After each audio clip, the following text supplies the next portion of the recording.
It could be said that the person who rejects this information will thus deny himself his best opportunity to grow and prosper.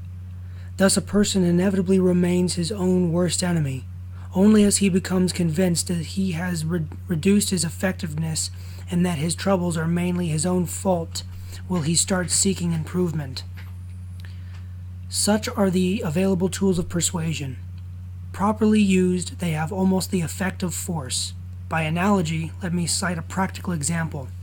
If you were standing on a railroad track and a friend were to shout, "A train is coming," you would accept his word and get off. If the shout came from a stranger, you would probably still respond even though you had no basis for judging his veracity. But suppose you didn't know that you were standing on a track. You would instinctively look for the track and then for the train.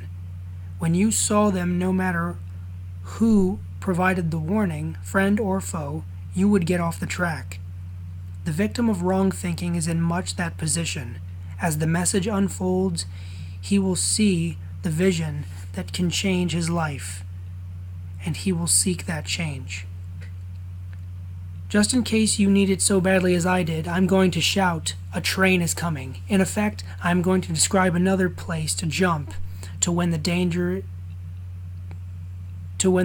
in which society is living is seen by the reader who realizes that there is no other choice. I will show how danger generates a negative force that can be replaced by a dynamic positive force that can make him invulnerable. Take the effort out of his exertions and enable him to do what he wants to do to the exclusion of what he does not want to do. Earlier, I promised to discuss how to change people's thinking by force. The easy way to force a change in another person's thinking is to deprive him of a desired opportunity unless or until that change is made. Often, that will force him to change through sheer economic necessity.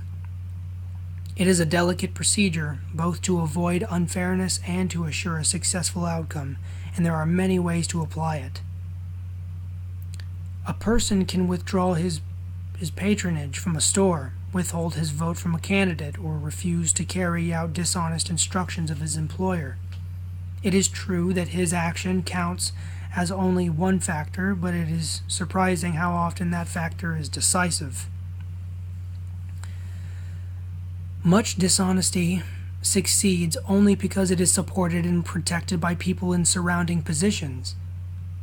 Only mass dishonesty could perpetuate many of those situations, and some of them will be easy to break up by use of honest techniques to be described. Within any group, you need convert only enough people to alter the balance of power, and it is usually easy to gain recruits for any clearly stated sound moral cause. There are situations in which nobody's decision is valid except your own. That is the case when the other fellow wants an advantage of opportunity that only you are in the position to withhold or provide. Another way to force a change is to start direct competition with the dishonest person. When that competition is made effective, the result will be one of two things.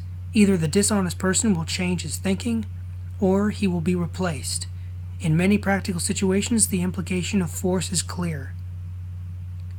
Whether the average person has ever considered it, it is far easier to compete successfully with the person who is on the wrong track than with the person who is not, provided you are on the right track yourself. Besides, when a person gets the habit of doing it that way, he discovers that direct competition, even in a capitalist economy, is no longer a necessary part of success. All right purposes can be served without it. The person likely to resist that approach, it seems to me, is one who has convictions for which he has repeatedly gone on record. Perhaps he has interests to protect. In such a case, he may be almost irrevocably prejudiced against the logic herein employed. We can hope only to surround the prejudiced person with patterns of influence and example that will demonstrate a better way of life. If need be, influence and example can be supplemented with stronger devices such as withdrawal of support. When a large number of persons actually participate in a movement of that sort, whether organized or spontaneous, those who refuse to change will inevitably ensure their own downfall. It will be demonstrated that no aggressive action is needed to secure a victory for the forces of right, and in the meantime, those who have provided the patterns of good influence and example will find that their lives have flowered as a result. They will have demonstrated that right will eventually prevail as the eternal basis of might,